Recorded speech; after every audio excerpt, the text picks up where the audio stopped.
एक लोक कथा के अनुसार एक आश्रम में दो शिष्यों के साथ एक संत रहते थे। संत ने दोनों शिष्यों को अच्छी शिक्षा दी थी। एक दिन संत ने दोनों शिष्यों को एक एक डिब्बे में गेहूं भर कर दिए और कहा कि मैं तीर्थ यात्रा पर जा रहा हूं।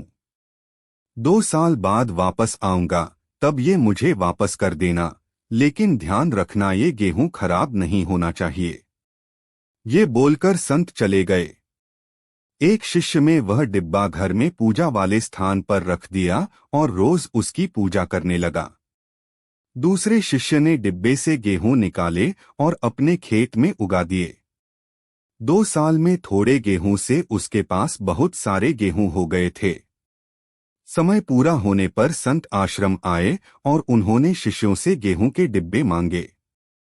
पहले शिष्य ने डिब्बा देते हुए कहा कि गुरुजी, मैंने आपकी अमानत की बहुत अच्छी देखभाल की है। मैं रोज इसकी पूजा करता था। गुरु ने डिब्बा खोल के देखा तो गेहूं खराब हो चुके थे। उसमें कीड़े लग गए थे। ये देखकर पहला शिष्य शर्मिंदा हो गया। दूसरा शिष्य एक थैला लेकर आया और संत के सामने रखकर बोला कि गुरुजी, ये रही आपकी अमानत। गेहूं से भरा थैला देखकर संत बहुत प्रसन्न हुए। उन्होंने कहा कि पुत्र, तुम मेरी परीक्षा में उत्तीर्ण हो गए हो। मैंने तुम्हें जो भी ज्ञान दिया है, तुमने उसे अपने जीवन में उतार लिया है और मेरे दिए ज्ञान का सही उपयोग किया है। इसी वजह से तुम्हें गेहूं को संभालने में सफलता मिल गई है।